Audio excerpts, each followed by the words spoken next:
Good morning, everybody. Welcome back to Ghostlight RPGs presents Zoa Stardust. Dust. My name is Justin. I am your game moderator. My pronouns are he, him.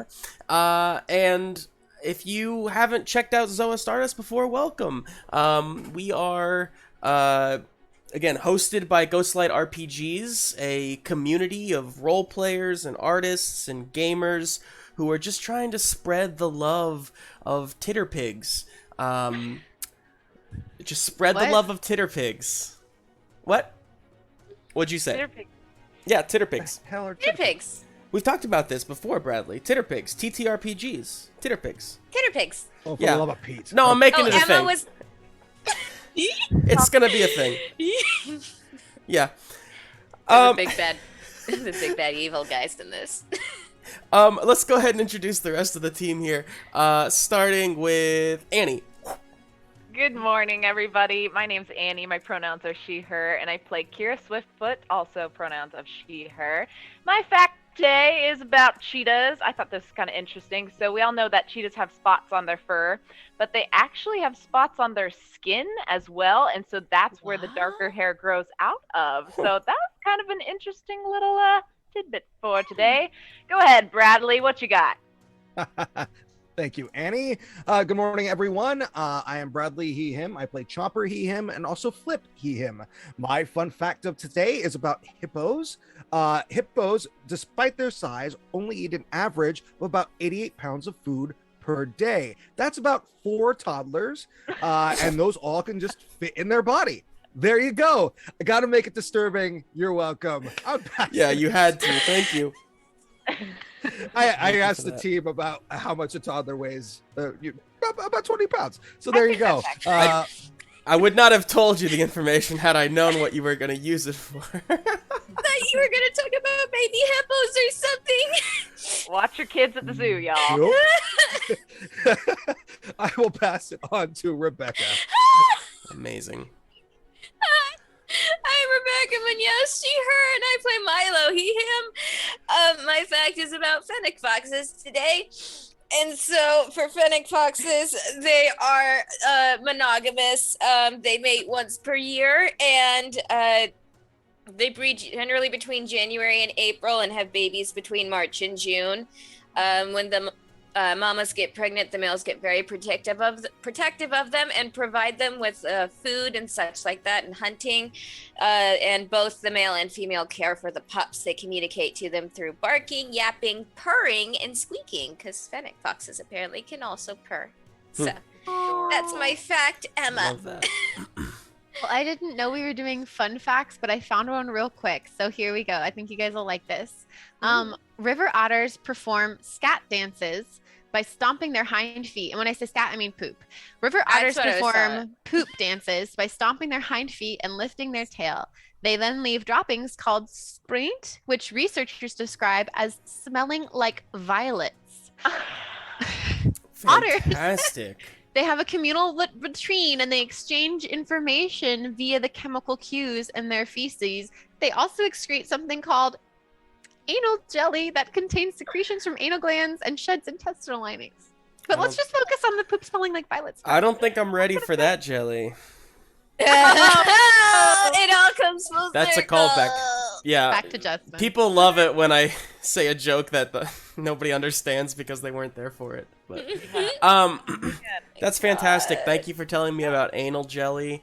And Skipper's Cat poop dance. literally smells like violets. So I was gonna say it don't Wow. smell like roses, but it sure smells like violets. that's really good. And also, What even are otters? I do love foxes now because I saw The Green Knight this weekend. And, I want to see that so bad. Is it and good? I love foxes now. That's all I'll say. I really enjoyed it, but the entire group that I went with really hated it. So, you know, Here we go. just we'll go watch it with you. I trust your judgment. Yeah. Okay. Well, let's see. Obviously, we are missing... Oh, God, sorry. That was so loud. Mike, we are missing Darrington, our dear friend, he's doing all right. Just a travel snafu. It happens. So we're gonna be playing without him today, but he is here in spirit. And then, was there anything else I was supposed to mention? Oh, right. We here at Ghostlight RPGs utilize lines and veils, color cards, safety tools, basically, communication devices, just so that we all can stay respectful and aware of each other's, boundaries and whatnot, just for comfort levels.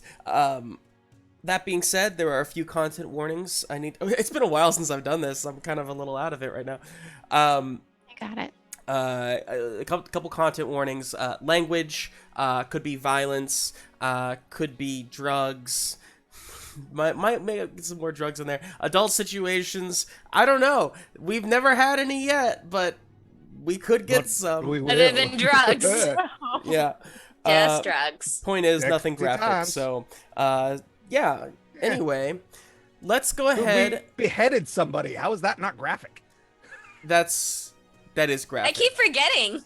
That was true. graphic. Apologies for the beheading. Episodes later. Explain it in detail. But we didn't explain it in detail. Exactly. Yeah, we just said that the head came off. Yeah. Fluid Aw. squirting Just out the the hole. classic. Wait, no, that's- that's We're graphic. very innocent. Bradley. Stop. That's graphic. Splurt. All right, let's move on. From Let's the splurting. let's go ahead and jump back into Zoa Stardust.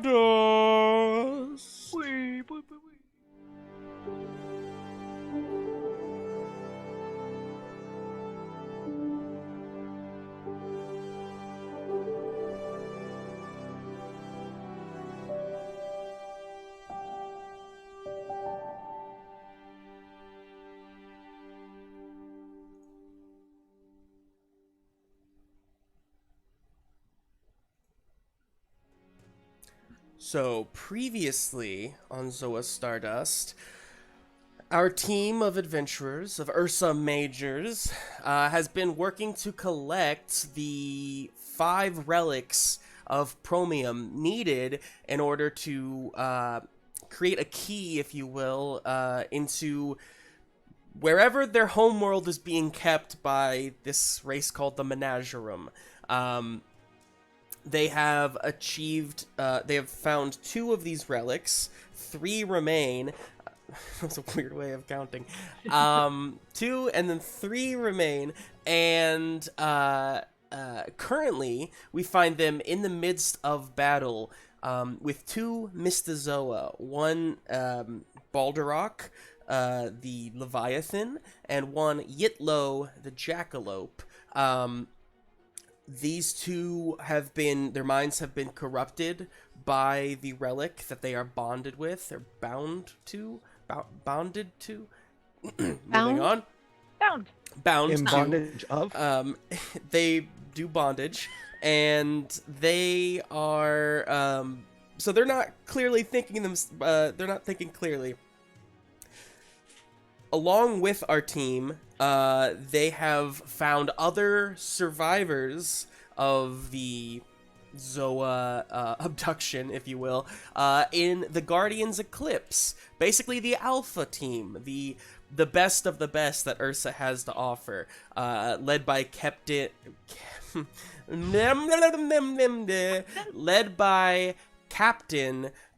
Shadowpaw.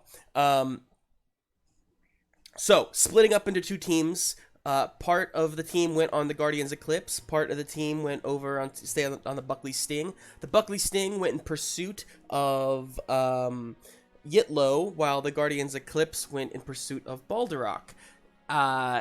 In doing so, the Guardians Eclipse was attacked in sort of a way by these bubbles that Balderok released, and getting trapped in the bubbles, Captain Shadowpaw, Doran already did, Emily Everdell, and then Skipper, our very own Skipper, were caught in these bubbles and put into some sort of a coma where it seems that nightmares are occurring for them inside.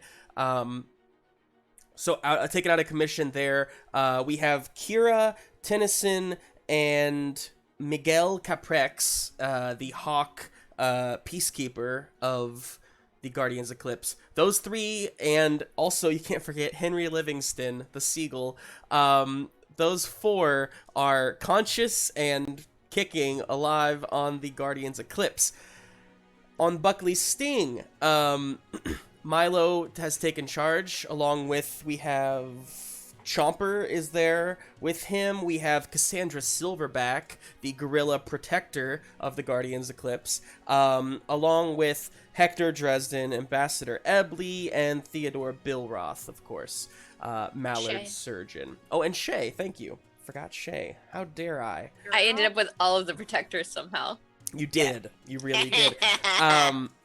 And you all were in pursuit of Yitlo, who is darting around faster than you can see, but Milo, using the relic that you have bound yourself to, had a bit of a conversation with the soul of Yitlo, who basically told you that the best way to break these relics free from their bond is to split up Yitlo and Balderach. In an attempt to do so, both ships kind of try to lure their respective Mystazoa away from each other in this asteroid field. However, both are rejected and turned back inward onto each other. The Guardians Eclipse, with a massive tidal wave of actual water in space at their heels, about to, like, just consume them completely, and the Buckley Sting with this vortex of wind, this, like, tornado, again, wind in space, what the heck, pushing you both towards each other, almost about to collide. Meanwhile, inside of this nightmare world, Skipper is having a tough time, trying to get used to her new reality, we'll say. And after trying, she woke up finding herself at her family's hotel on the Sunglazed Reef, but none of them seem to remember the fact that she's an Ursa Major, let alone her best friend Pudge remembering her at all. It is then that her brother and her father decide that she is a bit delusional, and she is carried away and injected with something to where she passes out. We did that? Oh no! So, I think we did it. If not, just act like we That's did. what happened. Okay. So, we're going to start with Skipper. Skipper, you come to... actually, I'm going to change the music real quick. This isn't really heroic music. That's his theme song. You, let's do this one. Okay. You, come to, and you are in some sort of, chamber. Rocks on all sides. You wake up and your mouth is incredibly dry. You find yourself not even being able to, like, swallow. Take some effort. As you look up, it's really bright, almost blinding light coming down from above. But as you blink a few times, you see that there's high up there, like a little window within this rocky cell, if you will, and this window has like some bars on it, letting intense sunlight and heat inside. There is a door, like steel door, shut, and you are alone inside of this cell. Make me Actually, I take that back. Skipper knows a good amount.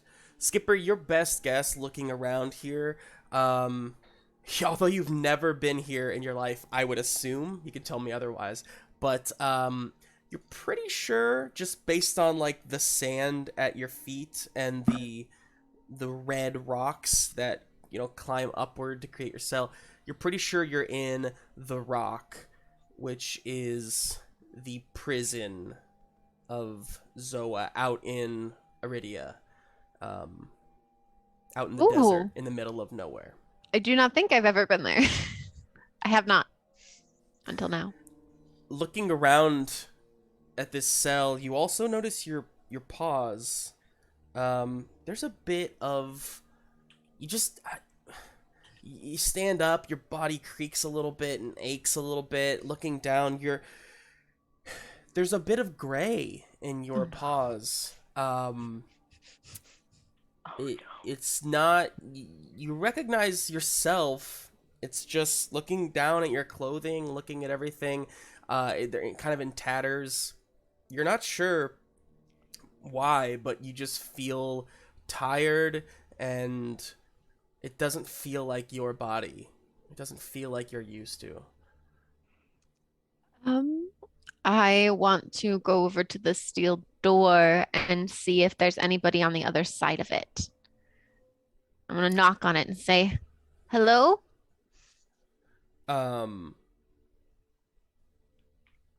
You knock, there's no response, but you do, when you knock, the echo kind of carries its way up this tall cell, and until it fades into quietness. I'm gonna knock again, harder this time, and say, "Is anybody out there? Hello?"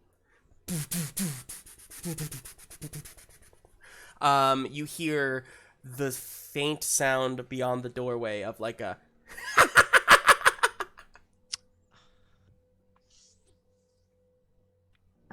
Who's out there? Where am I? "Shut up!" Who are you? No response. I want to look around the cell a little bit more and see if there's anything here, like days that have been scratched on the wall, Yeah.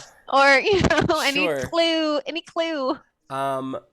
Make me some sort of like a wisdom or like, you know, sanity kind of check for me. Okay, is Yeah. wisdom or sanity check? Emma's got to relearn how to do Yeah. a dice pool. Yeah. Okay. Well, let's do that, and let's do a little bit of that. And let's like making a little concoction. Cool. Make a little concoction.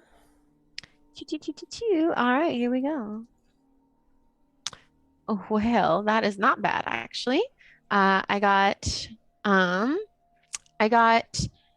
an 8 and 4 for a total of 12 and a D10 effect. Okay, very cool.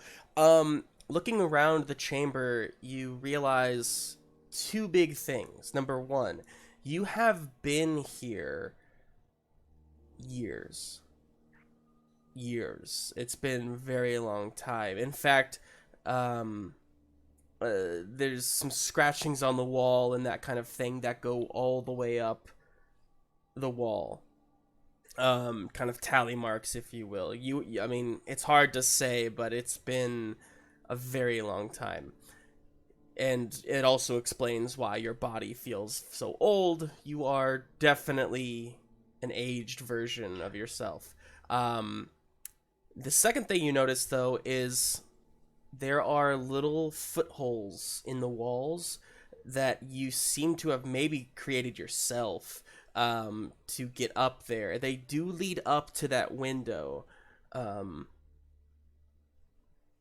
And it would also explain how you get the tally marks all the way up there. But I want to crawl up to the window then, or climb up. you start climbing up.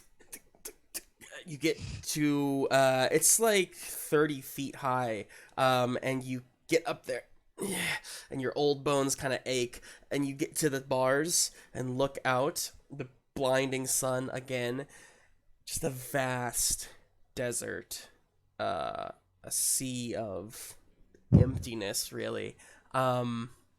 Dry, no sign of water at all, and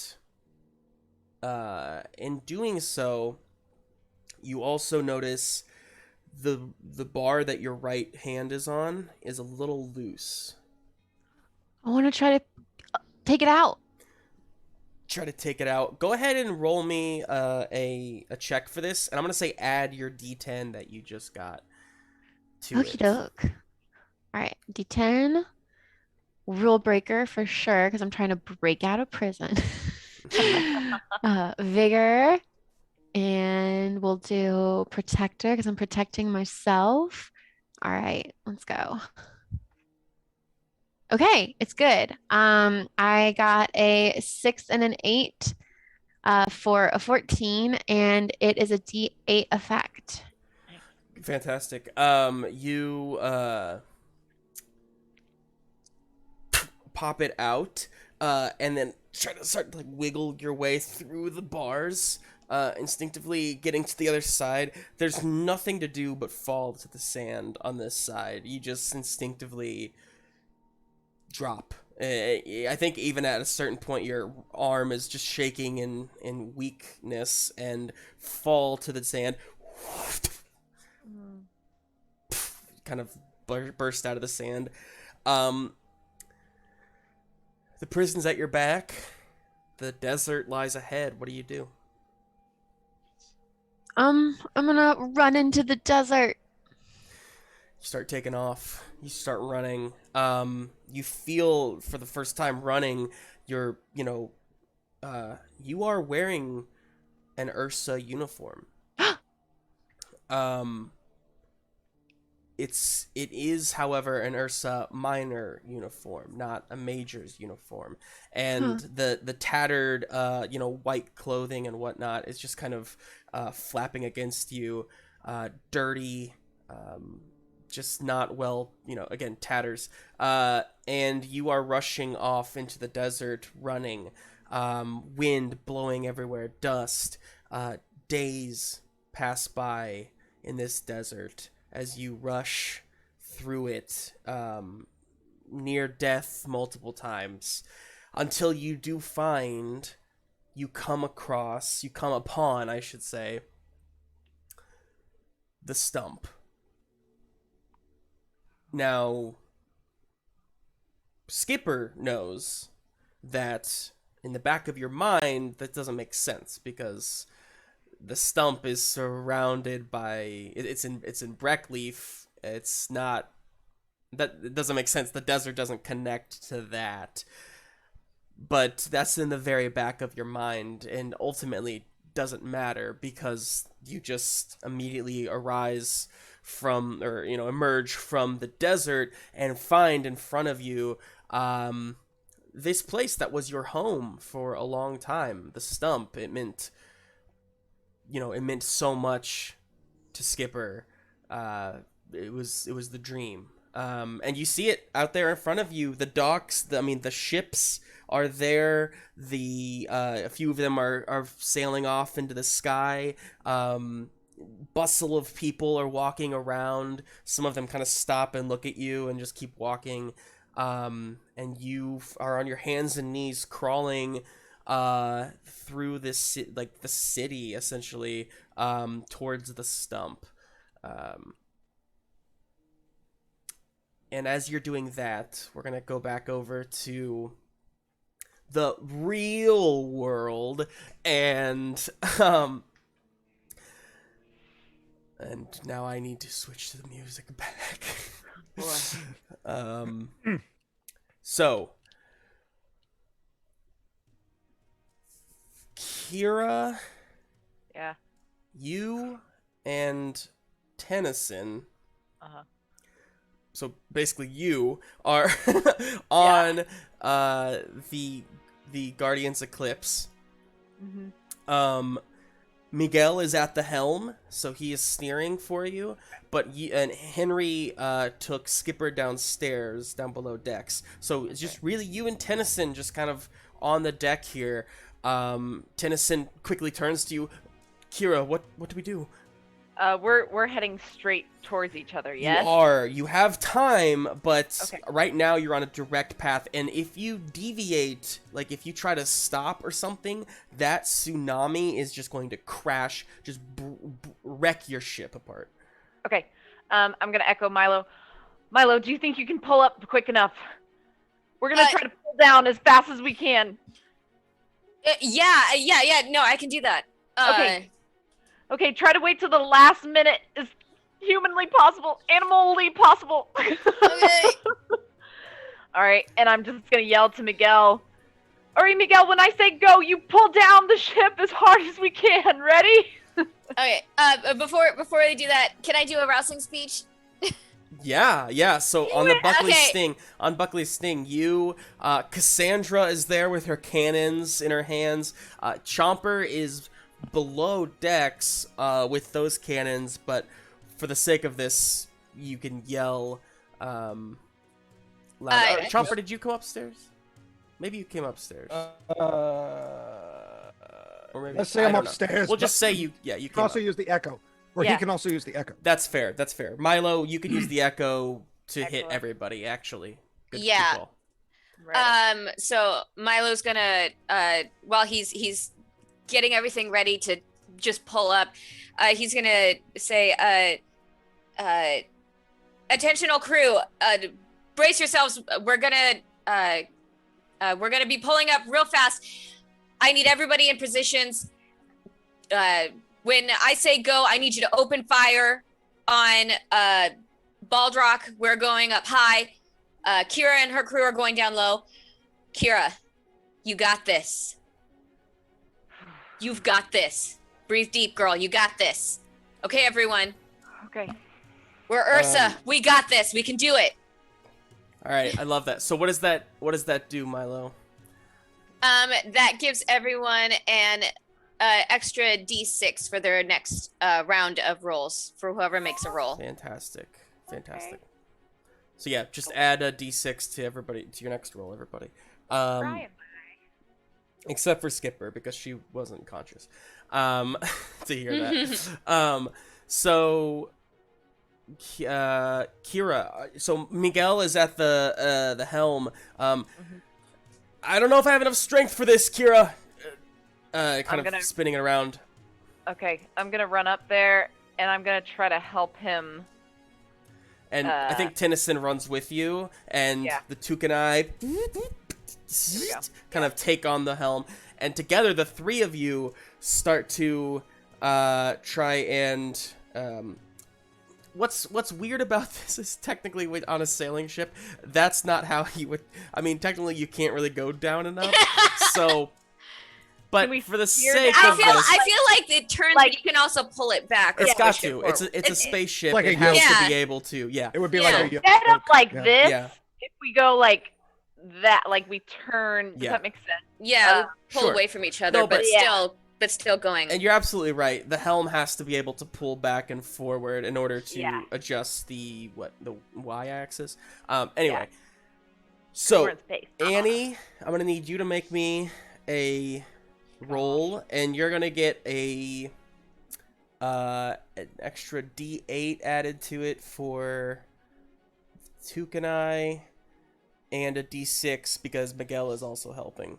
D8 and a D6. Yeah. Mhm. Milo, I need you to roll me a check as well. Okay. And I will say, if you ask for help, Hector is right there and could help you, but it's up to you. You are a small Fennec Fox. Milo is going to call to Hector, and he's like, Hector, I could use a hand here, and Milo's going to. Rushes He's over. gonna have the two he's gonna have the spider legs come out, and he's gonna plant them into Hell the ground yeah. to help him pull back. And Hells so yes, that's good. I love that. So, add a D10 for Hector's help. He is a strong crab man. Meaty crab man. All right, and then whenever you're ready, both of you give me the roll, and we're gonna see how this ends up going. All right. Oh, good gosh. Okay. Here we go. Okay, here we go. All right, that's a 10 for me with a D10 effect. 1, 1. Okay. That is gonna be a. I'm gonna make it a 10 with a D10 effect. Okay, so you both got 10s. Mm-hmm. You have a D10 effect, and Milo, you got a D. Also a D10 effect. A D10. You Oh, know so you what? both got But I 10s have with a D10 1. effects. Okay, and you have a I'm gonna 1. use Okay. the plot point to add an extra 4 to that. So can I make that a 14 with a Cool. D10 effect? Yeah, Sure. let's do that. Just one more plot point. Um, That's it. so, Kira, you are at the helm of the Guardian's Eclipse. Mhm. You are trying to pull down a bit as the Buckley Sting is going up. As this is happening, Kira, you feel it lurch forward. Everything, the barrels are shifting, rolling. The sails catch a good soul and charge downward. And you are, you're clear. You should be clear. But Mm. the Buckley Sting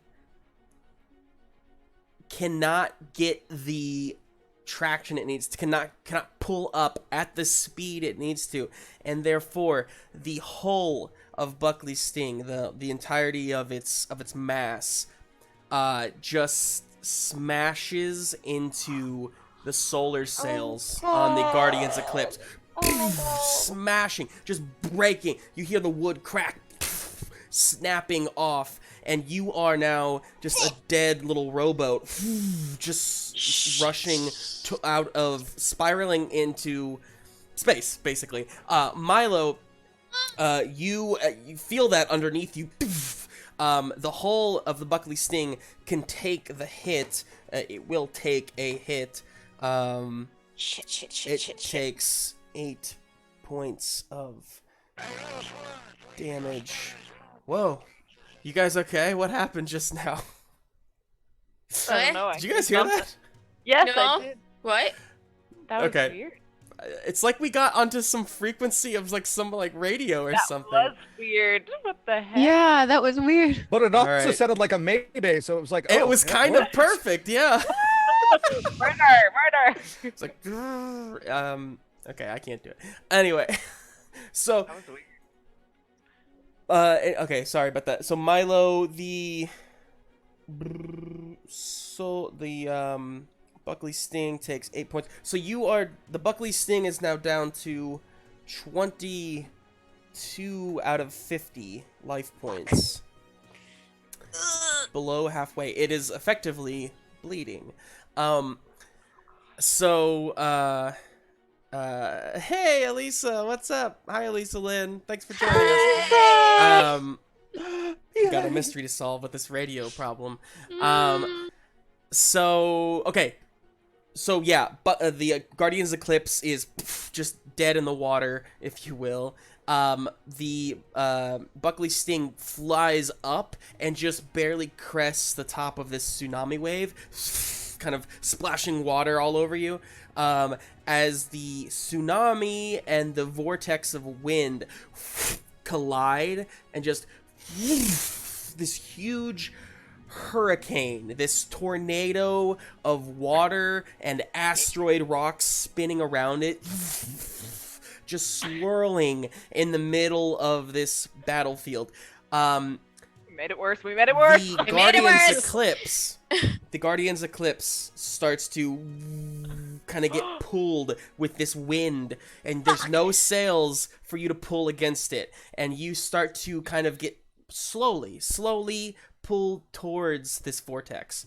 Can I run to the gravity button and try to make our gravity go the other way, or would that work for our ship, or is that only for us? So the ship itself has no Doesn't have gravity. that kind of It's thing, the yeah. internal Dang it. Um, Okay. So all that would do is make you all, everything inside the sphere. Yeah. Actually, hang on a second. The sphere relies on the mast and beneath to work. Therefore, when that mast gets blown away, so does the gravity sphere and the oxygen sphere. And now the Guardian's Eclipse, you just, like, instinctively, Kira, you pop the echo on and your oxygen bubble kind of comes on over your head. But in that moment, it was just, like, not good. Now, I will say, sorry, y'all. I made it worse. We made it worse. So Miguel does the same, and as does Tennison. But so Captain Shadowpaw and Emily Everdell are there in their bubbles still, and they don't seem to be affected because it seems like the bubbles are protecting them from that. However, you do know Skipper was popped out of their bubble, and you hear Henry Livingston from below, like, "Oh no! What do I do?" Oh. Oh dear God. Ah, I'm fine. Tennison turns to you, Kira, and says, "I'm on it," and then just rushes down. Okay. I just want to throw it out there. I'm fine because Kira already put my bubble on earlier in the last episode. Thank you. Okay. Or told me That's to. Well, Like, then, I remember. It's simply Henry who doesn't know what the hell to do. Oh my God. So he's like, Bless that bird. So, anyway, Tennison goes down below. Still, we're being sucked in. You are being slowly sucked in. You have no gravity, and so you also start floating off the deck of the ship, as do the two bubbles, and as does Miguel. But all of these individual pieces are being slowly pulled in to the hurricane. I will say the ship goes slower because of its mass. I'm not sure exactly if that's how that works, but don't at me. So if you try to, like, bind yourself to the ship somehow, you should go slower than if it was just you on your own. You're in the midst of that, Kira. There's no way to turn it back on. It's just gone. It's destroyed. Yeah. Oh, The tower is gone. Yeah. Okay. I'm sorry. I should have tried. Milo. You're fine. No, this is how we do it, man. Hey, Sumkey. Good morning. Good morning. Or wherever you're at. Good afternoon. Good evening. Good night. Hola. Buenos dias. Milo, you and Chomper aboard the Buckley Sting. What are you two doing? You, for the record, you do feel this hurricane behind you, but you are clear of it. So when we barely missed that tidal wave. Balderock, was he behind the tidal wave? Yeah. So are we over him now? So, yes, you are. So Balderock was coming up behind the tsunami, almost pushing it forward with his powers. So you are now, like, kind of up here above this massive Leviathan below. As he starts to kind of come to a stop, so as not to get into the hurricane as well. Okay. So Milo is going to start to turn the boat around so it's like facing the correct direction again. But he's just gonna yell into the echo. He's just gonna yell, "Open fire!" And he's gonna try and connect with Balderock while we're also shooting him at the same time. Because that's polite. Okay. You make me a roll to see how this interaction with Balderock goes. Go ahead and make me some sort of a will or soul. Now, you connected with Yitlo before, but this is with Balderock now, so I'm going to have you roll again. Chomper, if you are opening fire, go ahead and roll me to see how that goes. And go ahead and add a d12 to that, Chomper, because Cassandra is helping you as well. Okay. I mean, Dresden and Shay are also helping, but yeah. Oh, I guess, you know what? I'm going to give you another bonus as well, Chomper, because I'm going to give you the ship's cannons, which is a D8 as well. I'm stupid, Justin. I forgot to tell you I had a 1 on that last roll, too, so feel free to add something else horrible to us. Too late now. I mean, can it get any worse? I'm just Yeah. Why? I will say I'll give you a plot point Kira, and we'll just say that the one was the gravity being destroyed. Pretty bad. There you go. Thank you. I Yeah. just wanted to make sure. No, yeah, thanks for saying that. What do we get? So that is a 14 with the D12 effect. Okay. Woo! Yeah. I got a Um, D10 on a D10. So that in Yes! of itself is freaking awesome. D10 on a D10, that's good. That nixes any ones that you might Yeah, I have. think you need that. I got a 16 with a D12 effect. Whoa! Oh. Amazing. That's I mean, could I- a little less Here's than the thing. happy. Could I Amazing. spend a plot point and add another die? Sure. Yeah. Okay, so I got a 21 with a D12 effect. All right.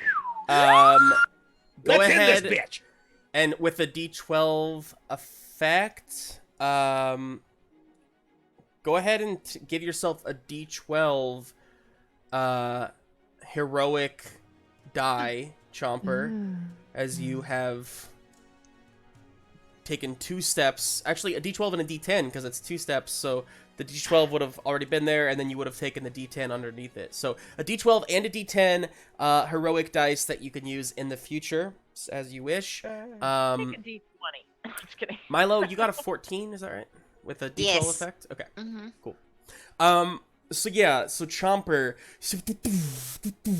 you start shooting off cannons. Milo, you step through that mist once more, kind of feeling that pull in the base of your spine. Not a pain by any means, just that that sense of that sense of power kind of pulsing through you as you kind of once more come into this starscape that you are now very familiar with. This time, as opposed to last time, it was Yitlo dashing around, or even Ogrim kind of, moving around in it. This is just, Baldrack is just there, just steady, calm, silent, looking at you with deep eyes, looking at you. And Milo's going to say, this needs to end. This needs to stop. How can we stop you and Yitlo? There has to be another way. I don't want to do this. You see he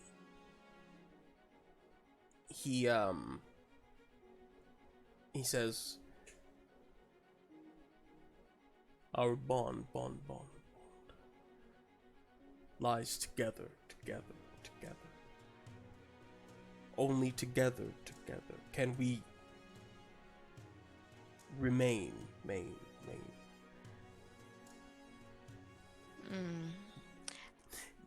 You get, it's similar to what Yitlo was saying to you about breaking them apart, right? But something about the way that Baldrack is saying it, it's more dour. It's a little more like one cannot survive without the other. Yeah. Okay. And yeah. I have a theory. Do I have my my being in this mindscape thing? Do I have my sword with me or not? Sure. Okay. I'll try something. This could be very bad, but I mean, how worse can it get? Oh. You say that. I know. Stop asking those questions. That's not a good thing. I know. But what I'm gonna do is I'm gonna see if I can kill him in the dreamscape. Oh my gosh. Okay. Make me an attack for that. Chomper, you shot off Cassandra's. All of these dust shots, dust cannons, all these weapons, just everything is being shot at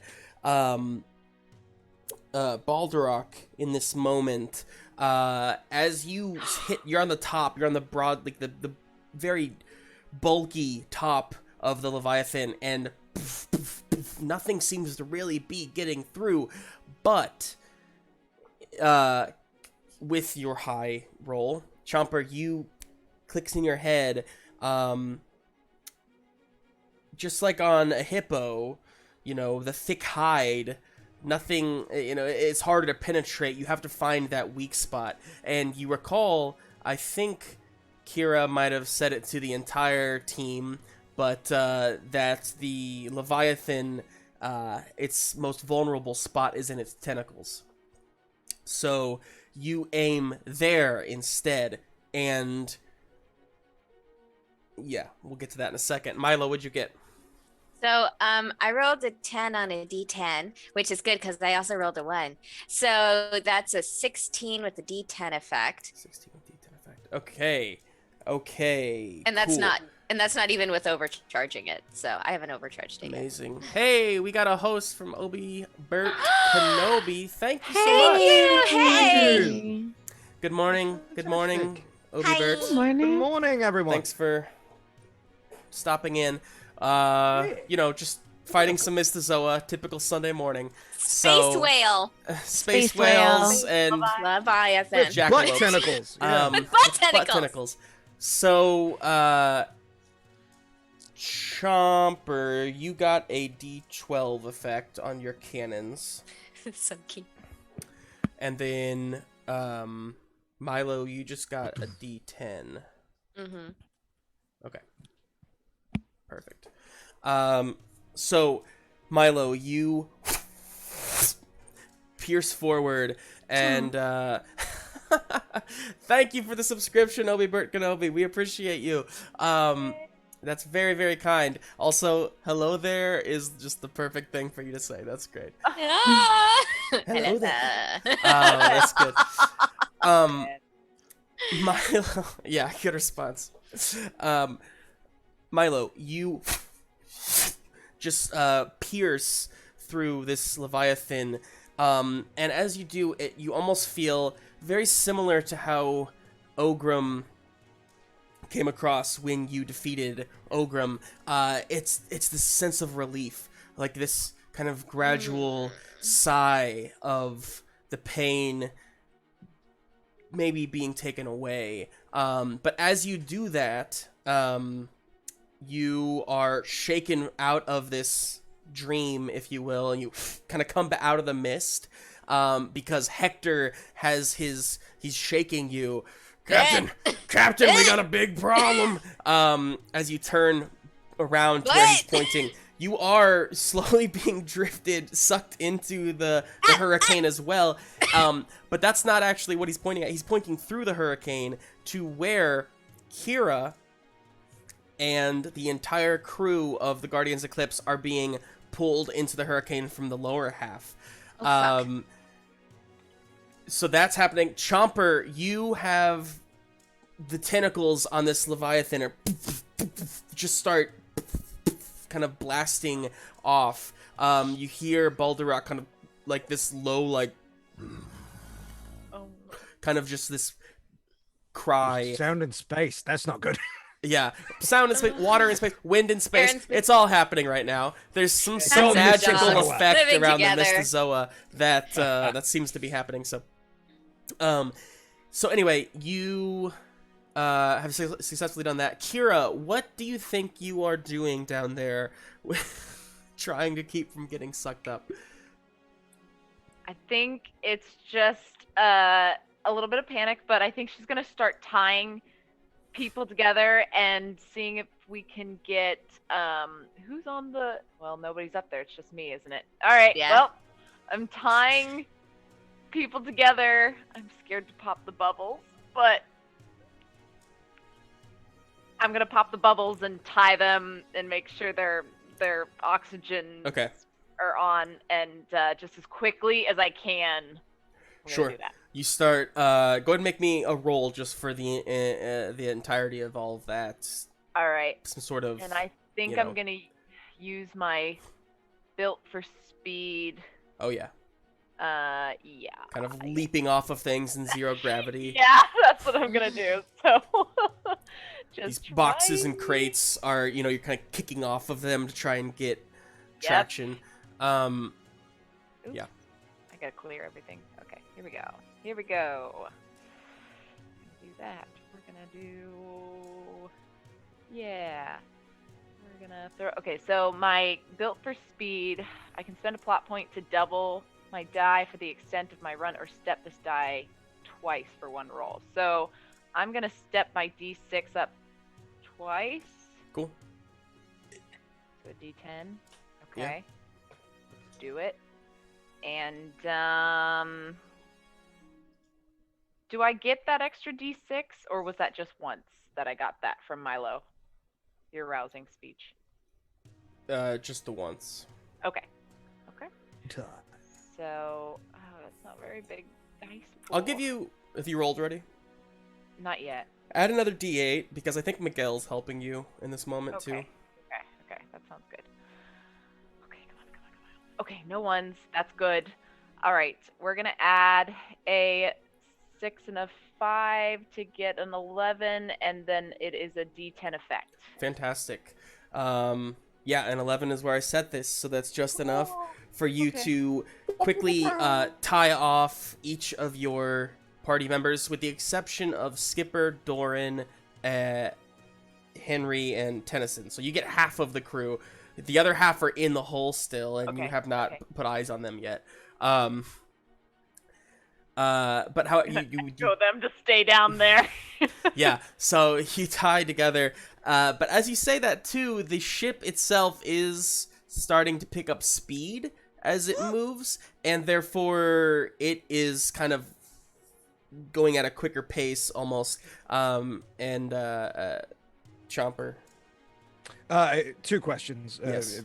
Two normal questions. How long is the anchor situation with either ship? Like, yeah, what did we decide last time? We talked about this when we were at port, and I'm trying to remember what I said. I think it's short, because there's no real need for it to actually be a long anchor. But I'll say there are chains aboard. Well, let's say it is a long anchor. It's just that it never gets used the entirety of the chain length. Because typically when you anchor, you can just kind of, you just drop the anchor like 20 feet and then you're kind of stuck for a second. But let's say it has maybe 100 feet or so of anchorage. Don't worry too much about measurements. What are you thinking?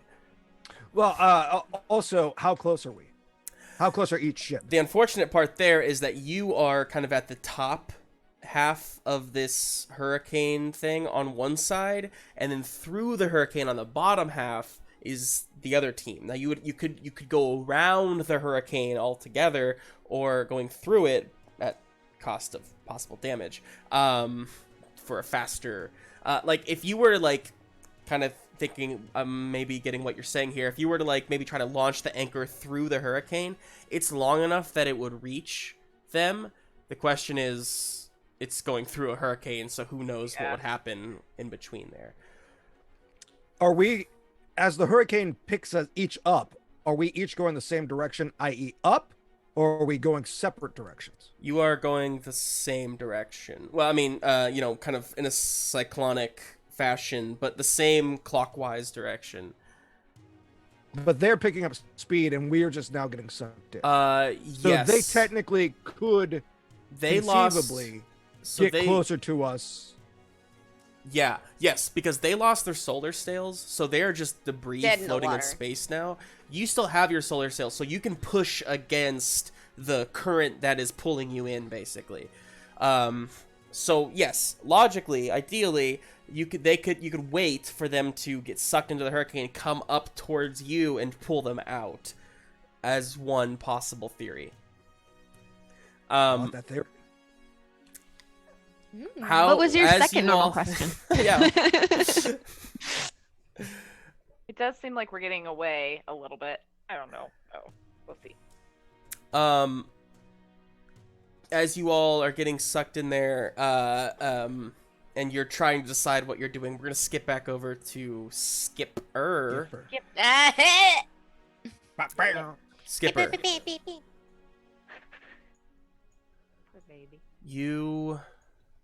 What do you do?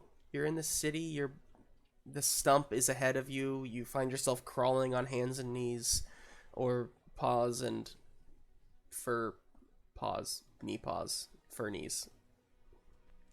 I'm looking, I think, is there any water close by that I could like drink or splash on my face since I'm so tired from the desert? Sure, yeah, there's a fountain up ahead with some children throwing like little coins into it, and you just kind of go up and splash some water, breathe.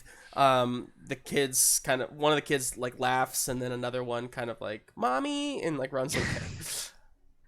And now you're a little muddy, with just like the dirt and whatnot. Do I see my reflection in the water? You do. Look down, you see the ripples kind of come to a standstill as you look back at yourself. You are definitely aged, but more than that, you look at yourself, Skipper, and you see like a version of you that lost curiosity. That never found, or maybe that gave up the pursuit of exploration. You just look broken a little bit and sad. Sad eyes looking back at you. You recognize them to be your own, but at the same time, they look very foreign. Oh, I want to try to find my friends. I'm gonna look around and say like see if anybody knows where can I find Captain Milo and Officer Kira and Officer Chomper? Just kind of like grabbing at people. People altogether don't really seem to respond to you until as you're grabbing them, you're just grabbing, and then all at once they all just kind of stop walking, like, just very like Matrix style, and they all stop and look at you and point all in the same direction towards the middle of the stump, basically, which you are near. You're near like the stump itself. You're still in the outer city, the village. So they all point to the stump. I'm gonna run for the stump, looking for my friends. You run, climbing the wooden stairs built into this large, like stadium-sized tree stump. As you get to the top, contrary to what you saw when you first came here with this, the ships setting off and whatnot, it's quiet. It's empty. There's no one walking around on the stump. In fact, kind of this like light mist or fog in the air seems to have come out of nowhere, and you find yourself walking through it, almost lost in a way. When you Milo, Chomper, Kira, Tennison. That's what I do. You call out. You see up ahead something kind of gleaming in some dim light. As you rush forward towards it, you find large in front of you this ornate statue. And on it you see a large commanding hippopotamus. You see a cheetah looking fierce and heroic. You see in flight with wings spread wide and majestic a toucan. And small but somehow the biggest presence of them all, you see a fennec fox with sword pointed out in a heroic way. And you see the four of them, and your eyes drift down towards this like plaque, if you will, and you see it just says the Saviors of Zoa. And all these thoughts are coming to you. What do you think Skipper's thinking right now? I think the first thing that they think is that, oh, we did it. We did it. Like, they did it. We saved our planet. And they're very relieved to know that at least in this weird universe, our planet was saved. But then their next thought is, wait, how did I end up in prison and they're in a statue? Like, there's a statue of them. As you think this, you see shadows moving across the ground. You know, you're looking down at this plaque. You see shadows moving. Instinctively looking up, the statue is shifting. The heads of these figures are turning and looking at you, and all as one, they seem to speak. Huh? Where were you, Skipper? What? Oh, it's like Tony's dream. Oh. Why? I'm right here. We needed you. I wanted to help you. I was trying to find you. You failed us, Skipper. I was locked up. Nobody believed that it was real. I tried to tell them that I needed to find you and everyone acted like I was insane. They say, you're selfish, Skipper. We needed you, our teammate, but you wanted to be leader. You wanted the glory for yourself. Why, Skipper? Oh gosh, I think Skipper starts to cry. And they say, I'm sorry, I didn't want to fail you. I'm so sorry. You're crying here at the base of this statue. And I think you're just kind of repeating yourself over and over. Yeah. As we cut back to Milo. You are at the helm. You think, judging by the call, like your relic inside of you is really, you sense Balderoc's, again, at the same time, pain and relief. And you feel he is on the cusps with the way that these tentacles are being attacked.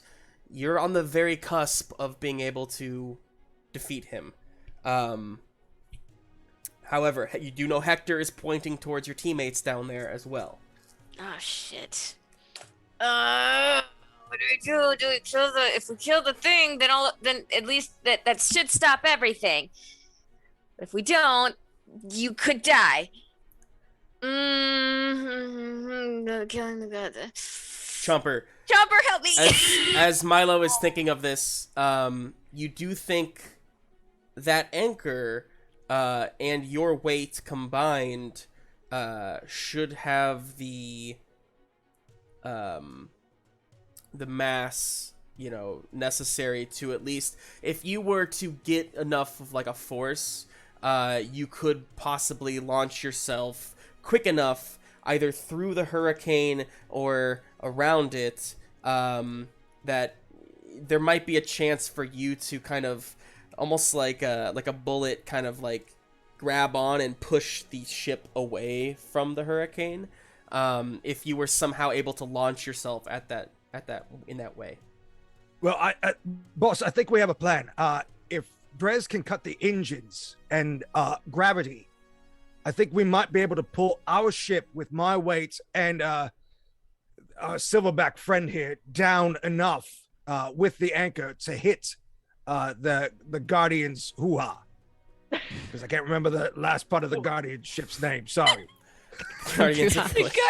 Guardians Milo, you know that might work, but you would not be able to defeat Balderak in this moment without the ship here. And Cassandra chimes in. Ugh! What are we doing? We're just sitting around here. I got teammates down there. Let's just, I don't know, just go get them. You stay here, pointing at Milo, and she says, I'm just gonna jump for it. She starts rushing to the side, to the starboard side of the... Wait. Okay, all right. Hang on a second. I'm still captain here. Damn right. Damn it. All right, fine. Yeah, go launch yourself into space. Yeah. What do we need to do? She says, Chomper, you coming? Here's my plan. Of course I am. Come on. So you go down below decks with her. She takes the anchor with you, and you see she's like wanting to pull it off of the ship, like detach it from Buckley's sting. She says, I saw this in a play one time. If you swing it around and launch it like you do with your hammer, right? The force of that, we can grab on. It'll pull us through, maybe. Oh gosh. We are the ship getting pulled through the hurricane. You and me. No. We need the bulk of this ship in order to at least slow or stop. Are you just trying to ram that ship? That's a missile. That's not how that works. That's not how any of this works. That's not how gravity works. What? No. I don't know how gravity works, Kimosabi. I'm just here to save some teammates. Can we just launch her off the ship, please? She wants to, yeah. She's wanting to go. The animosity between these two. I'm living. I thought I'd like you. You're awful. Get out of here. Whatever, kid.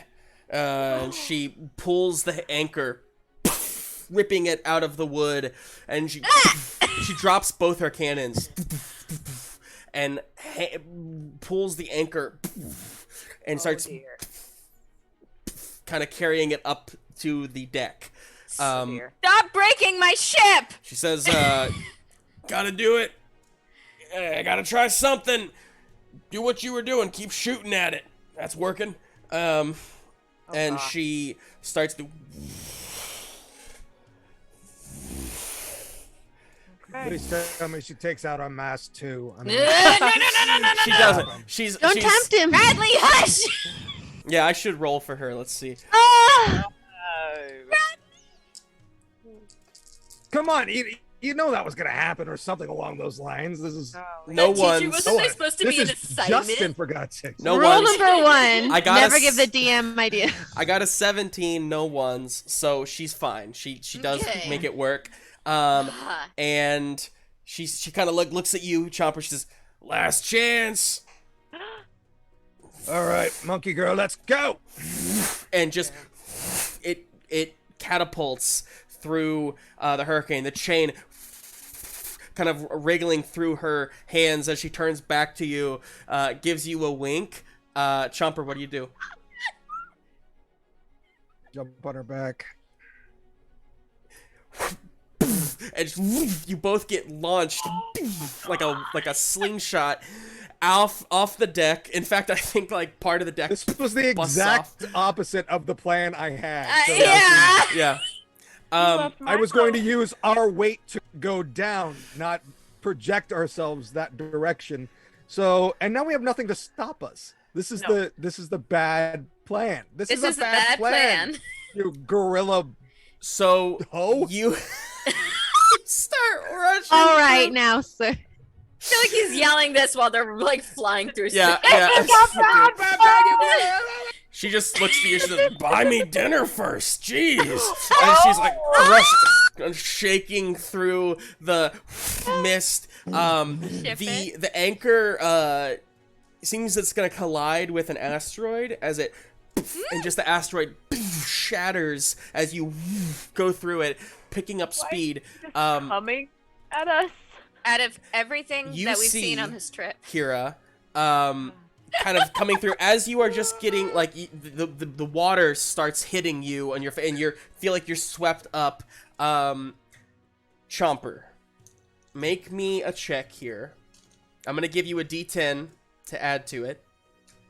This is going to be some sort of agility, dexterity, balance type roll to see how well you can. Because right now, looking at where you're going, you see your friends and you see the ship. The anchor does not look like it's actually going to hit the Guardian's Eclipse because of the way that it's kind of shifting in the hurricane. So it's going to go past. The question is, are you going to be able to stop yourselves from also going past and just kind of perpetually flying through space on this thing? My gosh. So go for the roll. Oh my word. Okay, so I got 13 with a D10 effect. Okay. And spend a plot point, I guess, and make it a 17. Good boy. That's a good idea. There you go. There Great. you go, buddy. Great. Because if not, we'd be screwed. So Cassandra doesn't really seem to understand the aspects of what you're trying to do. So it seems like you're probably gonna, and this roll will kind of, kind of throwing her in with you, which is what the D10 is for. So, on your go, the two of you kind of let go of the anchor and just drift the rest of the way through the hurricane to kind of impact the ship in a way that will stop you. And so you do so. The anchor flies past the ship, kind of smashing just the side of it to where the ship kind of lurches to the side. You two let go at just the right time to kind of and just smash onto the side of the ship, kind of sliding down the deck, and getting to a place where you can kind of stop yourself. But what you just did, the ship now is kind of spinning from your momentum. You're on the ship and it's kind of spinning. It's rotating as it's going in this revolution around the hurricane. Milo, what are you doing up on the ship? Hector says, what's the plan, Captain? Well, I think Milo just sees those Chaos. two launch themselves into space and just flying through a hurricane. And he's amazed for a second. He's like, of all the things we've seen out here in space, that is the weirdest fucking thing I've seen so far that's actually working. Like, he's just like, well, there they go. And Milo is going to try and reach out to Balderok again, because if they're not going to be firing on it anymore. Well, Shay and Dresden and there's people still everyone's down still in the cannons. firing on it? Well, they stopped when you guys weren't you can call fire again and they'll do it again. Basically, I'll roll for them. Yeah. Milo's gonna say, continue fire. All right, you need to pull forward a bit to get a better angle at the tentacles now because Okay. Balderok has kind of shifted a little bit. Mhm. So, yeah. You do so. Don't roll for it. That's fine. Okay. I'm just gonna roll here to see how well their firing goes.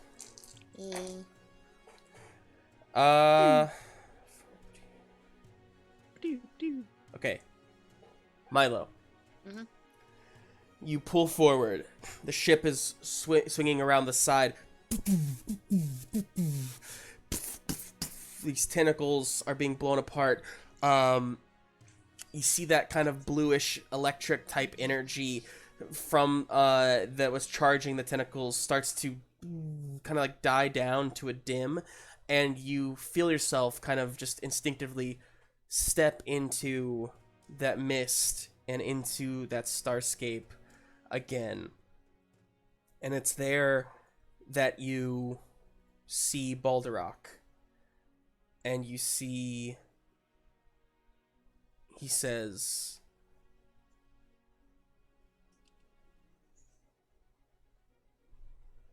take this.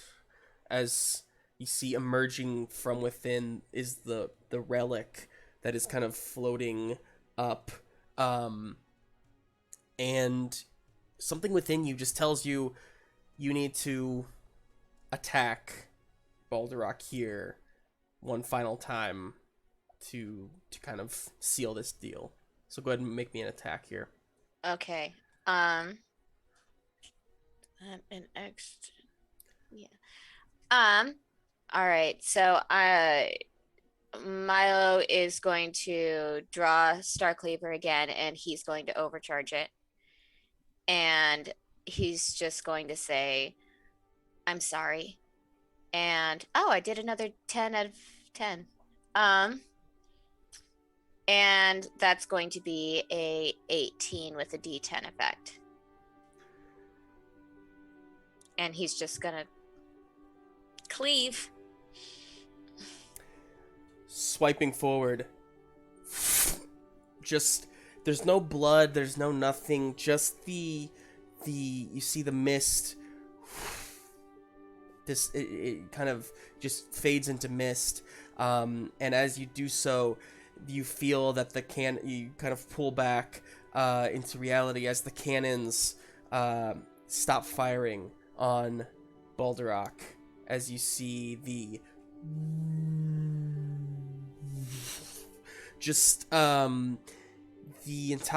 life of this Mystazoa kind of shift into that same dust that you saw happen to Silgrit and to Ogrim, as the hurricane spiraling, swirling. Chomper, you have turned the ship away, the spinning direction as it's going, to the point where Tennison, Skipper, everybody who is trapped inside is now can kind of gets out towards you, Chomper. And by the really, Tennison gets out. The rest of them stay inside. And you are being pulled farther and higher up into this hurricane. And you just feel the hurricane kind of slow. And the wind starts dying down as the water and the wind don't disappear. They just come to a standstill, almost like a floating river in space. Yitlo.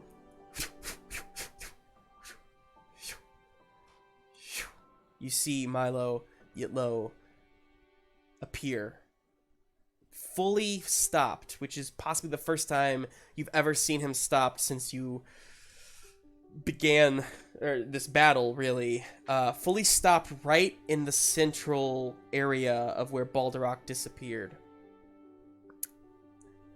You see that same dust just kind of disintegrate Yitlo.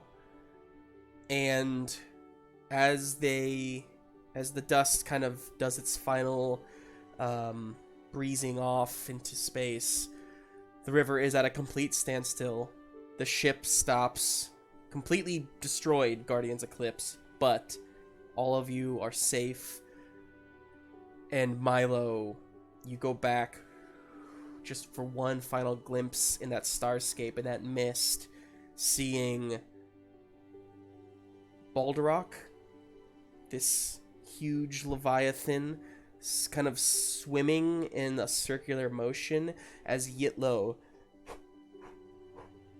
just kind of circles around him. Just the ebb and flow of it all, the yin and yang, as they seem at peace.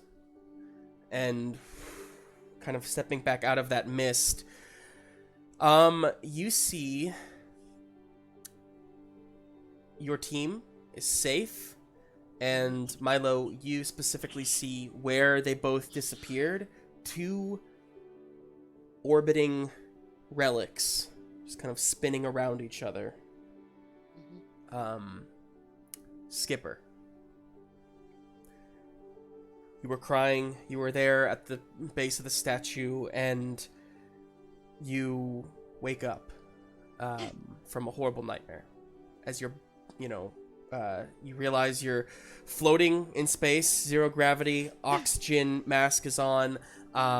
You see beside you is a chameleon in the same, who's also kind of just seems to have woken up from a dream or something. And then there's also a seagull there who's just freaking out. Kira, you and the Bound, the Tide, crew and whatnot, they all kind of come to. And I think we'll go ahead and skip forward a bit here, just to everybody is now on the Buckley Sting. The Guardian's Eclipse has been destroyed. I think maybe you already take what salvage you can from it, but ultimately there is not much in the way of repairing that ship. At least not without an outpost or some means that you have. Sorry. There's no need to apologize. You, all of you, saw us through this. This is...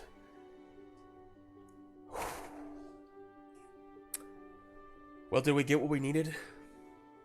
This is Captain Shadowpaw. Yeah. I'm guessing we collected the stones in that skip time. Yeah, who do you think did it? I would guesstimate we'd probably have Skipper use her net gun to Sure.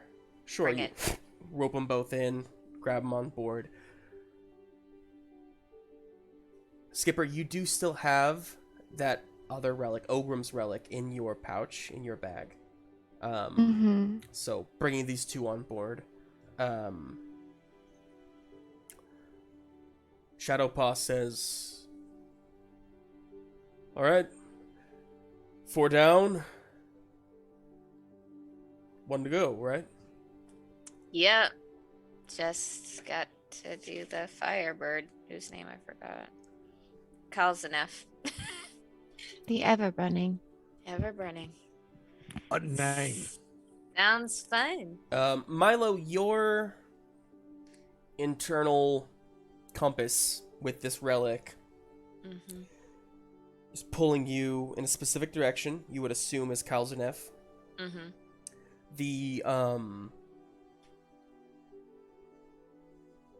The impulse within you is stronger than it was before. You feel it has something to do with the relics. There's 4 relics in this one concentrated area.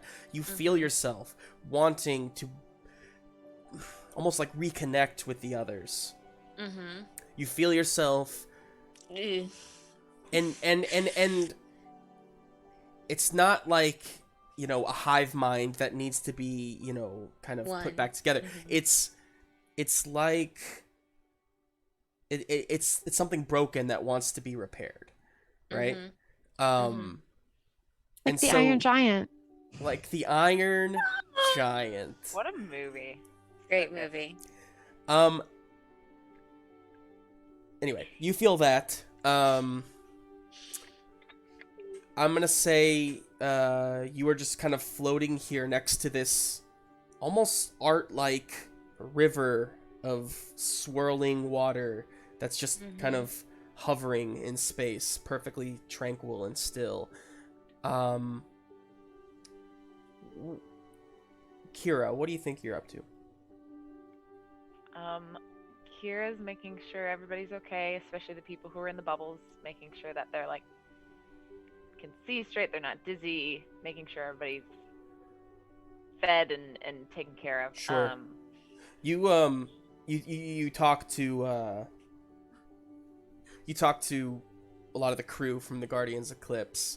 You see Miguel is kind of doing the same thing. Emily Everdell is just kind of scratching her head like, that was the worst dream I have ever had. Oh my goodness. And Doran is just he's just kind of quiet, and you see that he just needs some comforting as Miguel is kind of there for his friend. Captain seems to be, if he's feeling anything, hiding it. Seems to, it's a very the mission's not over kind of standpoint.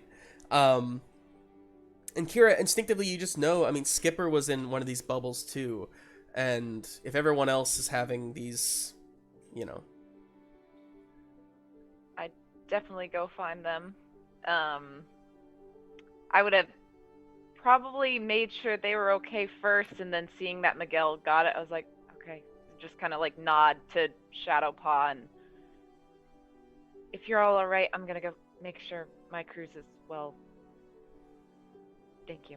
And I'm gonna go find Skipper. Sure. Are you downstairs still, or have you come up? Oh, well, you came up because you got the net and everything. I think I'm holding the relics and just kind of like staring at them and staring out into space. Hi. Oh. Hello, Kira. How are you? You okay? Oh, yeah. That was very She's strange. just hugging you. Oh. Well, if Kira hugs her, then I think there's like a stiffening, and then there's just like a melting, and Skipper like burrows into Kira's fur, and you just like maybe very quietly can feel that she's crying.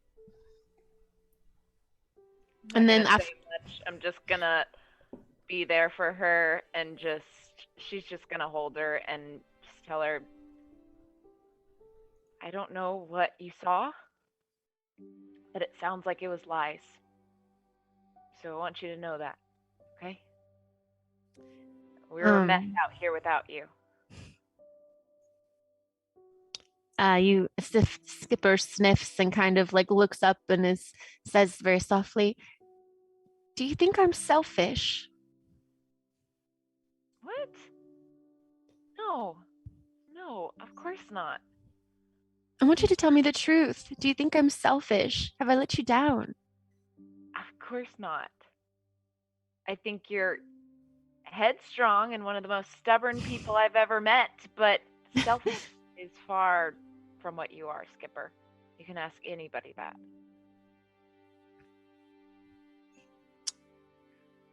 We can't do this without you. And I was scared to death when I saw you go down. It's really scary. Well, it sounds like you did what you needed to do, and you took care of everyone and rose to the occasion, Kira. Are you okay? Yeah.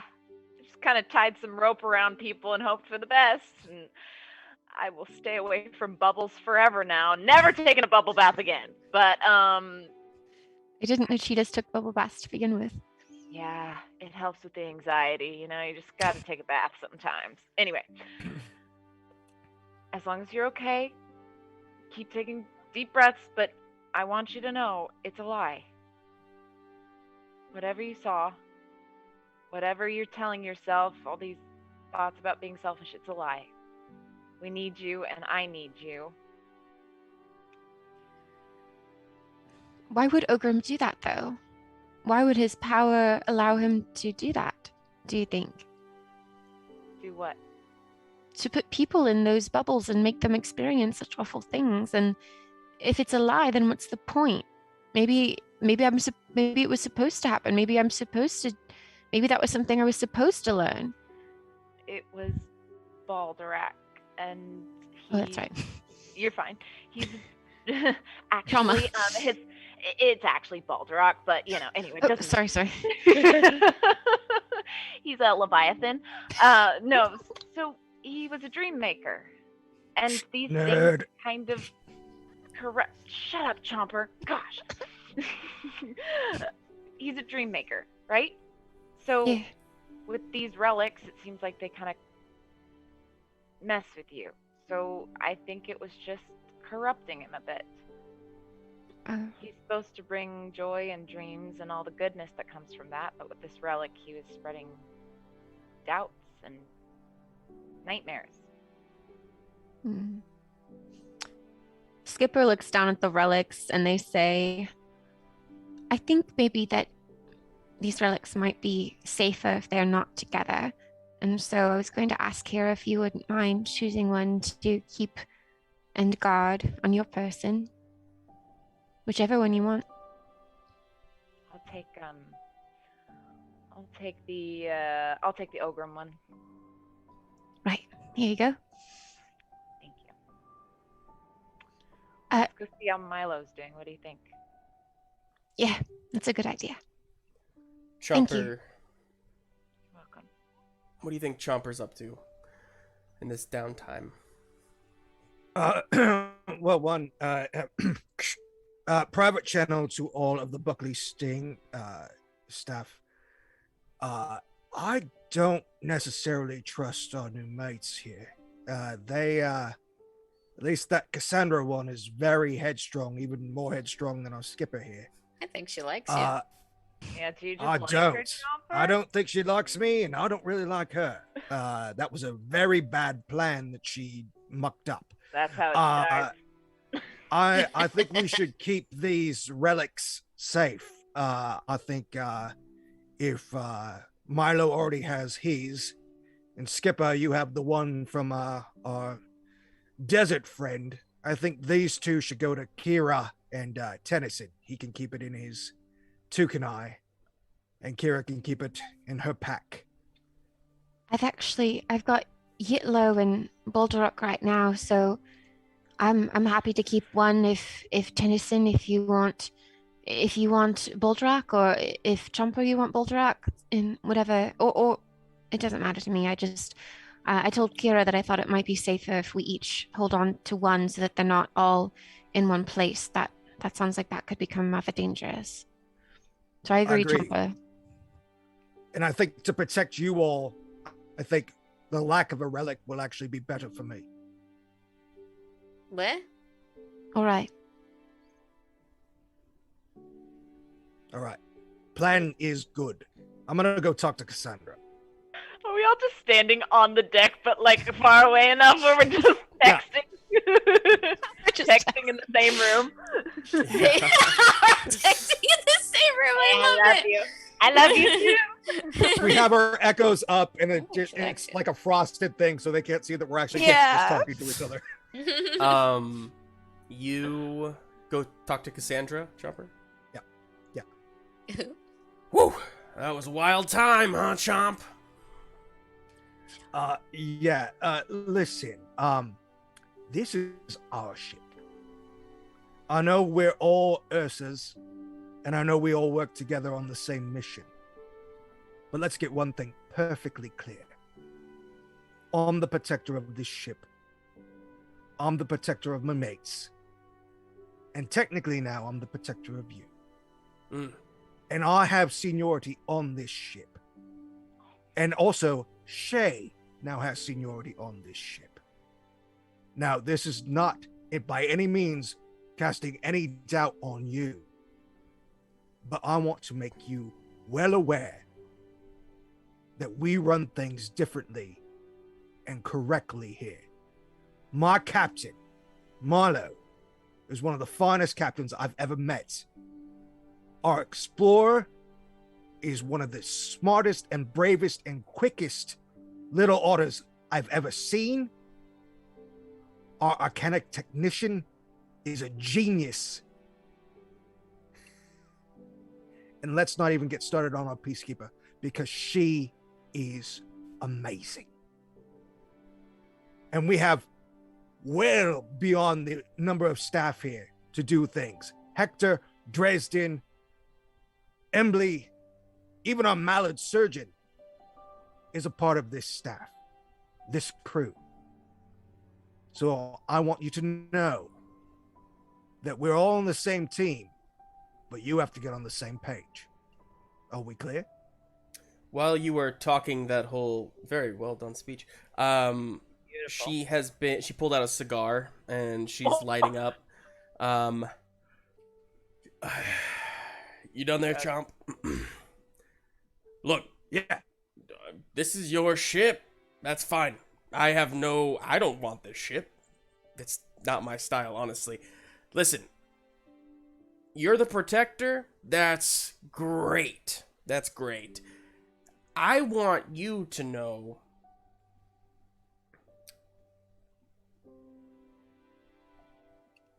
being out here as long as I have. There's a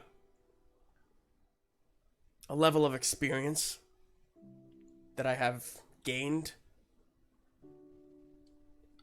If you don't like that, then just ignore it. That's fine. What I'm telling you, Chomper,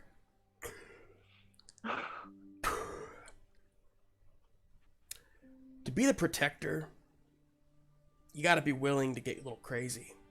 Alright? What I saw back there, my plan, sure, may not have been the best plan. Why not? At least I did something, Chomper.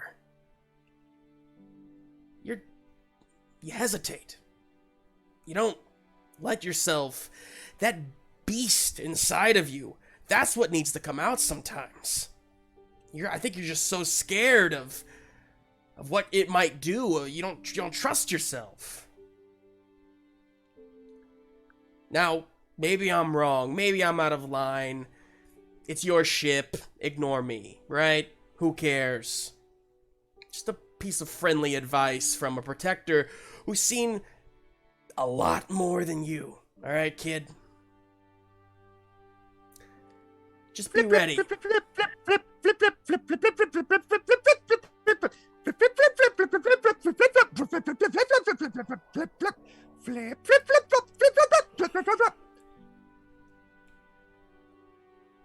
Everything he just said tells me that you and your experience is one thing that maybe we just don't need. But I'll say this. We have fought for Mystazoa so far. We watched our planet disappear. All of our mates are either gone or dead. We fought off pirates. We've gone through a desert of mist that makes you go crazy. And you seem to think that we're just play acting in some adventure. Well, let me just say, you can go flip yourself. Fist bump. I'm out. Fist bump. That's so good. Yeah, you walk away, leaving her to her cigar. Oh my god! The sexual tension. Yes, I want to. No, she is awful. Bradley, Just now awful. you understand why Tom Felton and Daniel Radcliffe don't get the Harry Ron lovers fan fiction. Now you're living that life. Enemies turned lovers. And yes, to the people in the chat saying we Harry need Malfoy. a fan fiction. Sorry, thank you, Harry Malfoy. That we need a fan fiction tab in our Discord. Yes, we do. Yeah, Yes, we do. Let's do it. We're not going to read it, but I love the chat that we had going on in our sidebar here while you guys are having your conversation. Absolutely. Perks We're of so watching sorry. on Twitch, everybody. Yeah. So, Skipper, Kira, you go to talk to Milo. Was there anything you wanted to actually roleplay there, or are y'all good? I think I'm okay. I just want to Okay. make sure Milo's okay and sure he's good. Yeah, no, he's Yeah. okay. He's a little quiet, but he's pretty good. Shadowpaw comes over to you, Milo.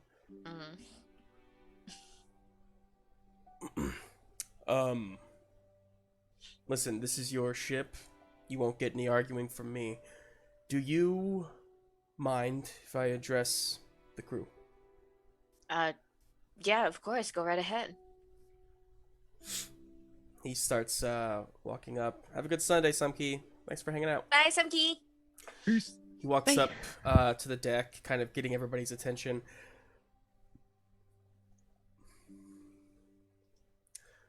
We have a decision to make.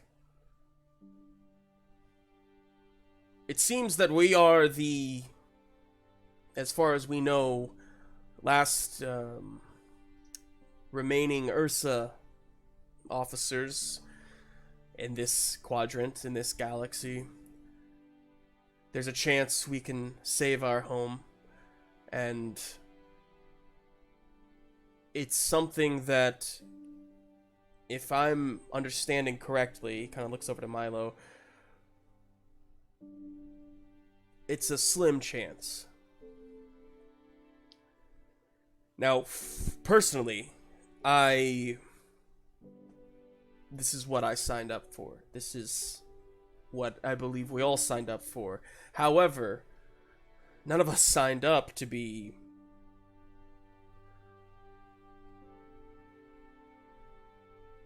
stranded, to be without backup. He starts looking towards his crew specifically when he says this. There is an option where we... perhaps there's another ship somewhere. Perhaps we should go find another solution, perhaps, to this problem. There's a lot of us. Maybe it's better that we hedge our bets. Maybe we need to have a plan B, as it were. You're leaving?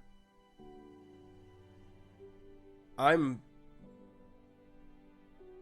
theorizing. He looks to you, Milo. This is your ship. What would you like?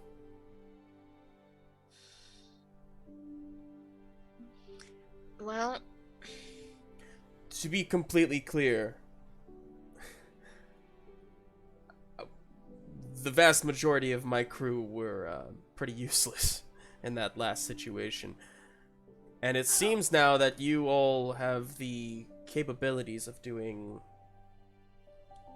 what you need to do. I personally am a big believer in destiny.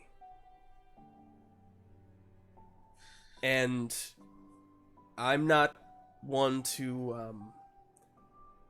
scoff at the fact that there are 5 of these relics and 5 of you sent after them. It's not my place to intervene. But perhaps it is my place to protect those of you with a destiny.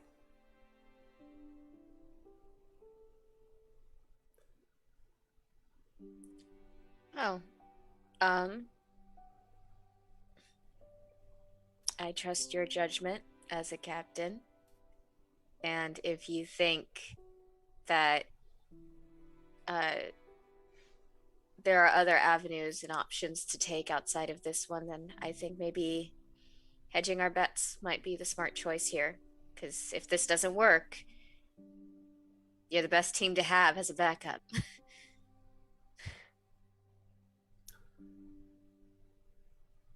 Looks to the rest of you. Looks to his crew. Any other opinions? What is your plan B then? I suppose we would need a ship. Not sure. Perhaps we can check. Last I checked, Outpost Delta was still intact. Do you know if that's true? Is that the one we looked at? Can't remember. That's a good I think we question. might have scuttled that one, sir. For the record, you do know that there were at the outpost you left, there were 2 ships that you damaged but did not destroy. Yeah.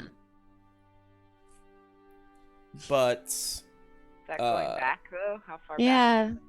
That's quite a trip. actually, no. That specific outpost, I guess, would be on the. That one was near the sea, Ogre? the Fog. Silgrit, the fog. Silgrit. Oh yeah. So yeah, that one would be backtracking. Question, Hector. Do you know of? Was there an outpost or shipyard that was building these ships that was close enough to Zoa but not in the Zoasphere? Well, there used to be, excuse me, captains, kind of stepping up onto the, he says, there used to be a port, one of the outposts was, kind of a shipyard, if you will,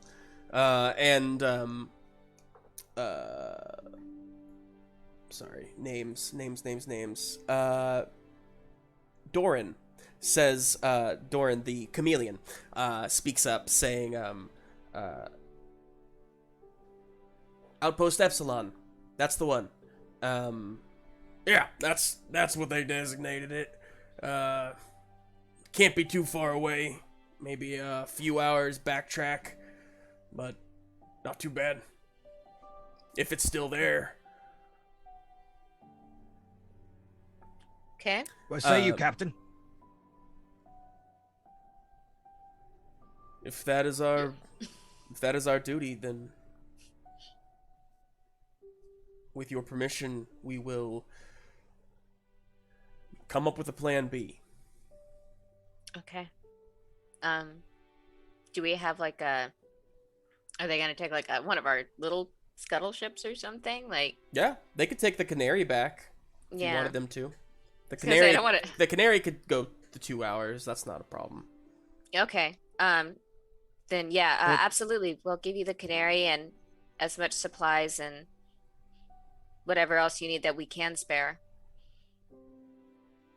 Good luck. All right, crew, let's get ready. We'll leave in an hour. And he starts going to gather supplies and whatnot. Emily Everdell comes up to you, Skipper. Skipper, right? Oh, yes. Hello, Officer Everdell. Yeah, just Emily, please. Holding out a paw. Okay. Nice to meet you. Nice to meet you. Big fan, have to say. Well, I am now a big fan of yours. The map, sorry, what you showed her last episode, I'm trying to remember. You showed her it was like the map of the Starscape, right? Mm-hmm. But not the forbidden map that you found. I don't think I showed her that one yet. She says, this map has been very helpful. Oh.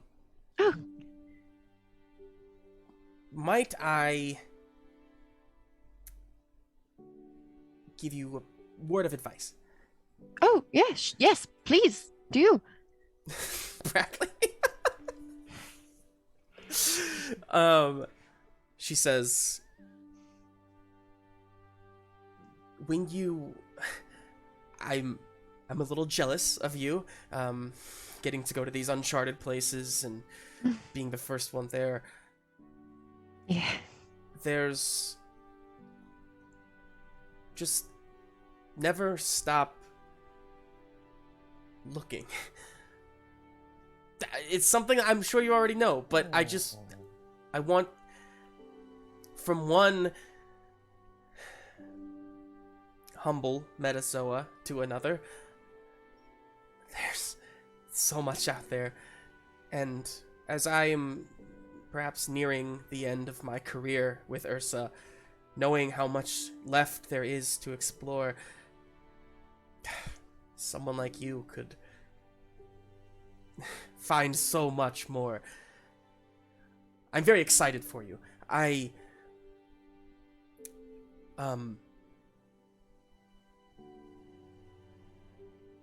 Never be content.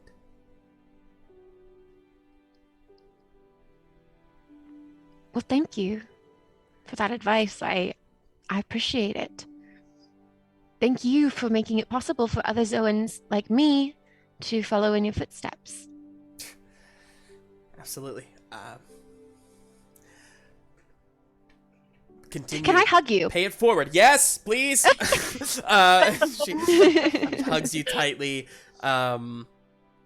Oh, also, if you like that map, you should check out this one, if you don't mind. Do you have a couple moments? I would love for you to it's this Sure. thing that I was working on, and I found it in a pirate ship, and it looked like it said forbidden right on the tube. Ah, come on. Obvious. I know, right?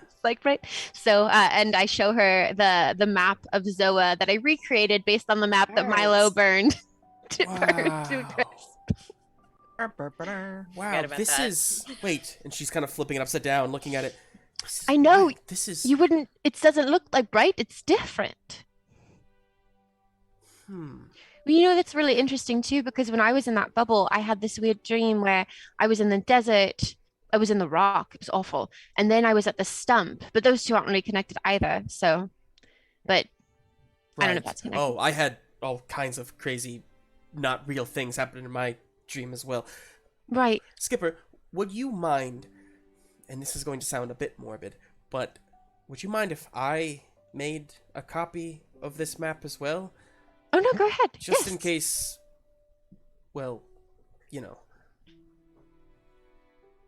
Oh, yes, actually, no, that's a good idea. That's a good idea. She starts making a copy of it. She says,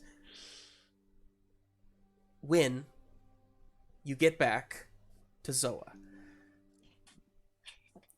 whenever we can see each other again, let's talk about this more. I really want to. I already have some theories. I'm sure you do as well. But, anyway, that's for another time.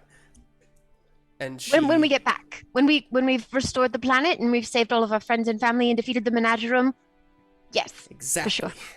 And she scrolls up her map, and puts it in like a little container, and she says, "All right, well, until then," gives you one more hug. Happy charting. And she heads off with the rest of her crew. Miguel, Doran, Emily, Cassandra, and finally Krell all hop into the Canary.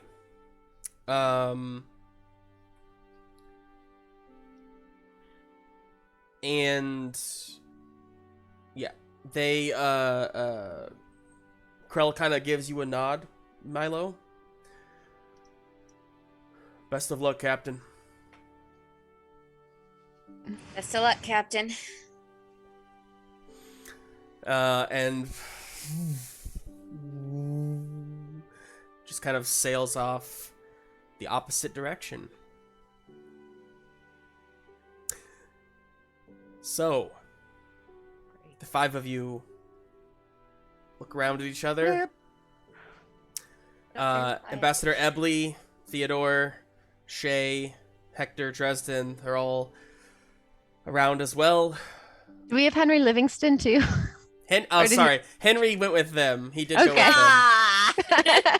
In fact, I was going to ask you if you Tired. wanted anybody else to go with them as well.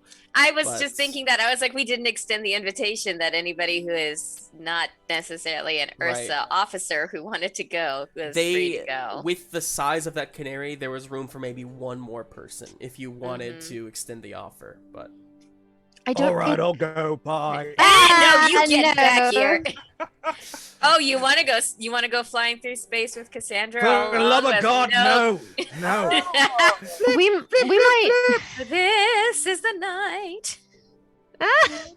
we might need a mallard surgeon along the way, so I would vote that maybe we Aye, keep. aye. It's my pleasure to be here. That's what I'm here for. I changed my voice to a more piratey voice. We're not pirates. Oh, We're not well, pirates. sorry so. then. I will keep the voice I had. Ambassador Hey, Ebley. Sean Connery. Ambassador Ebley, with his body, kind of looks off as they fly away. He kind of looks off at them, almost longing a little bit. Ambassador Emily, would you like to? Hey, wait! Come back. We have just one. No, real... skip it, please. Oh. No. No.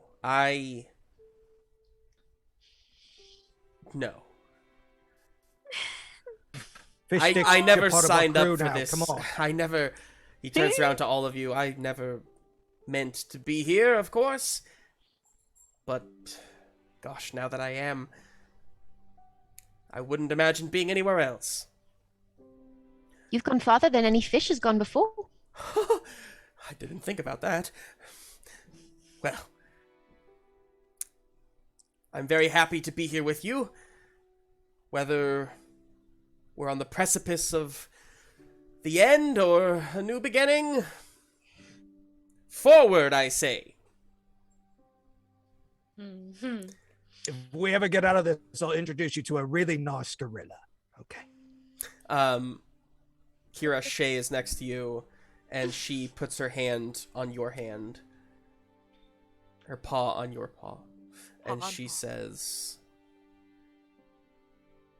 what he said applies to me too. I, never expected my entire crew to, well, but I feel like I'm here for a reason.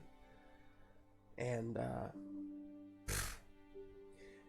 you know, it's not the first time I've saved my little brother. And then she looks a little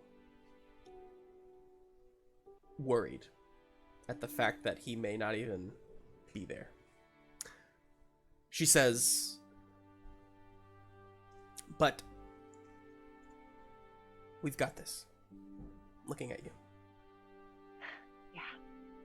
Thanks for staying. Means a lot. And if I know Max, he's stubborn as hell. So I'm sure he's taking care of himself. Yeah. No. He's a strong kid. Excuse me. She goes down below. Everyone takes their positions as Hector turns to you. All right then, Captain. Ready to go? All right. Milo's gonna take the helm and he's gonna feel for that point again, and they're gonna charge forward, onward. And as you do, we cut ahead. We cut ahead. About a day. You've all traveled a good little while. It's been, for the most part, a road without obstacles. You all can't help but feel as this final relic lies ahead, what this will mean once you attain it. What this is going to... You know that it's going to be a key of some kind, and you know that if what Silgrit said was true, you will be in some place that no Mystazoa has ever gone, and furthermore, surrounded by menagerie, you would assume. You're going to their home, basically, and all of you can't help but think about what the menagerie did at the cave. How unstoppable they truly feel. How no matter what blow you landed on them, nothing worked. Nothing destroyed them.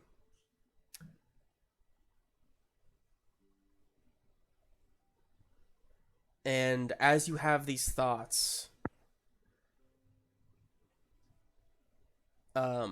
Skipper. Your eyes on the horizon of space. And you see up ahead it's a bright star. You keep your eyes on it as you travel another day. And then a third day. That star only ever growing larger and brighter and more intense until at the end of your third day, all of you see this thing. And Milo, you know you're near. As on, just dead ahead, this bright, glowing sun, if you will, is just emanating immense light. And you see, as you near it, I mean, not near it, but as you are, it's big enough now that you can almost make sense of it. You see there are about 100 ships, small ships, all scattered around in the light. As the light comes at you, you just see these little specks, and as you get closer, you can see a couple things. First of all, you see all of these ships, all of these dozens and dozens, nearly 100 ships, are not Zoan ships. They are, in fact, Menagerum ships. You see, they are scattered all around, and you see also that they are moving towards you at a quick pace. You see, they seem to be rushing you just from just a wide expanse. All of these ships are just flying at you. They're still far enough away that, you're not in, combat area yet, but you're nearing there. Behind them, this sun, this not quite, it's almost oval in its shape. You see it flares as its two wings open wide, and flares of pink, orange, purple just start shooting off of it. And you realize in that moment, the Menagerum are not rushing toward you. They are rushing away from Kalzunef. As I think Tennison is the first one to realize, this Phoenix, this Mystazoa ahead of you, he's like going with the calculations in his head. Oh, that's the heat coming off of it, the color of the flames. As this Phoenix spreads its wings, you realize it is going supernova. It is going to explode. Oh my gosh. And as you are cresting just closer towards it, all of these Menagerum ships whiz by you. They don't give a shit about you. They are getting out of there. And that's where we'll stop today's session. Mother. Wow. Oh my god. Okay. We're gonna die. Some of us, probably, yeah. No, then there's no story. Such a tease. I know. I know. So you gotta come back next week. Thank you. Next Sunday, same time. We start at 10:30 a.m. Central. So if you don't want to miss the next bit of this, you gotta catch us then. 10:30 Boy, oh boy. Oh We've my only God. got a few sessions left as we near this impending search for your home world. Yeah, next week's gonna be fire. Clickbait ending. Yeah. All right. Well, I know you guys got to get to work. We are going to stop here. Thank you, everybody, for watching. We really appreciate and all your chats and everything. Thanks again to Obi Bert Kenobi for the host and a subscription. You are the MVP. We will see you all next week, we hope. In the meantime, check out Ghostlight RPG's other streams that we have going. I think sometime this week I'll be doing some Green Room. We might have something on Friday night, maybe a one-shot, so keep an eye out for that. But we'll be back next Sunday, so don't worry about that. We will be back. In the meantime, we're gonna raid, so stick around for the raid. I'm not sure who. Anybody have any suggestions? I was thinking maybe Chasing Tales. That sounds awesome. Let's go to Chasing Tales RPG. They're playing some Monster of the Week, which sounds awesome. I love Monster of the Week. So stick around, show them some love, and until then, until next time, we love you. Thank you for watching. We'll see you next time. Bye. Bye.